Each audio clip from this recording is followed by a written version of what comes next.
Chapter 38 of the Discovery of New Worlds. This recording is in the public domain. The Discovery of New Worlds by M.B. Synge. Chapter 38. The West Indies. The city decked herself to meet me, roared my name. The king, the queen, bade me seated, speak and tell them all the story of my voyage.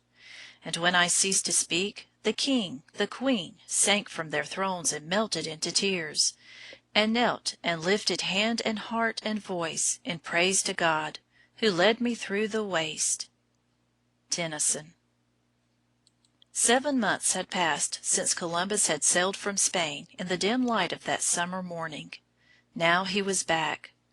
Through tempestuous seas and raging winter gales he had guided his ship well, and Spain knew how to do him honor.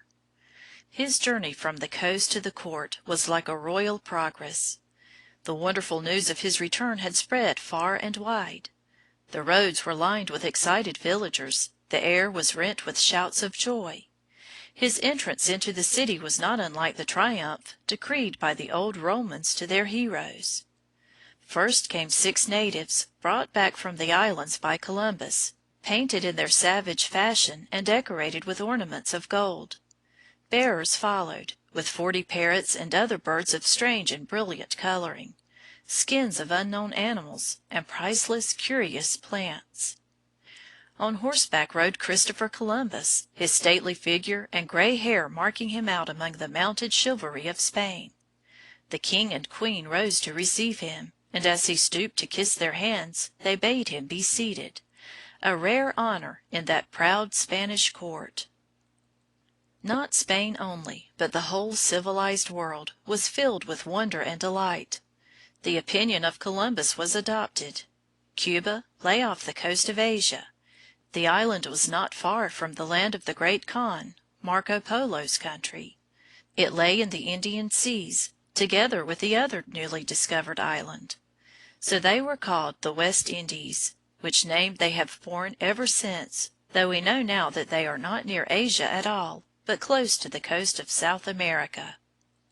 The departure of Columbus on his second voyage was a brilliant contrast to the gloomy start of a year ago.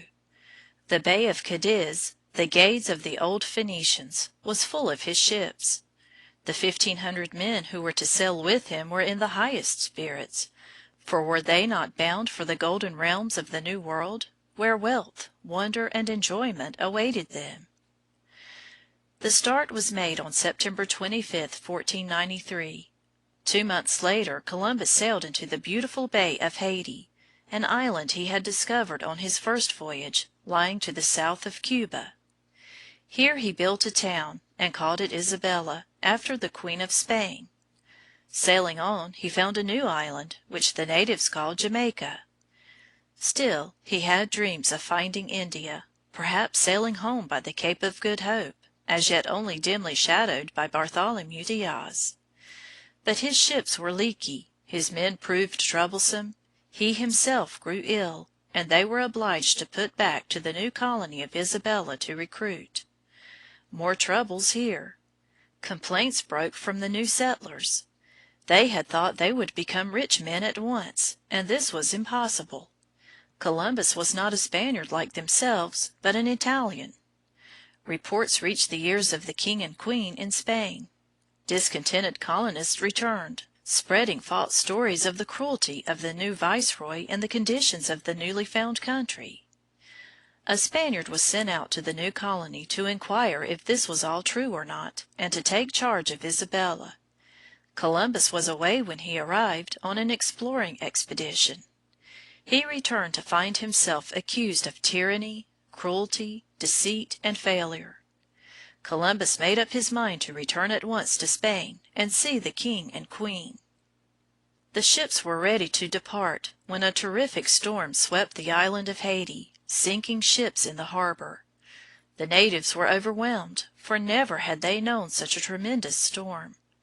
Out of the wrecks a new ship had to be made, and another repaired, to carry Columbus home. Meanwhile, a rich gold mine was discovered inland. This would be good news for Columbus to carry to Spain. For himself, He made sure he had found the Ophir of the ancients, possibly the very mines from which King Solomon procured the gold for the building of the Temple of Jerusalem. It was June 11, 1496, before he found himself again in the harbor of Cadiz.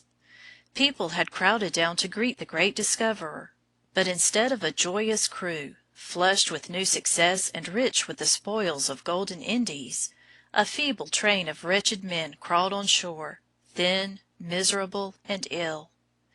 Columbus himself was dressed as a monk, in a long gown girded with a cord. His beard was long and unshaven. The whole man was utterly broken down with all he had been through. The king and queen listened to his explanation, and soon preparations were set on foot to send him out again to the new country. Chapter 38.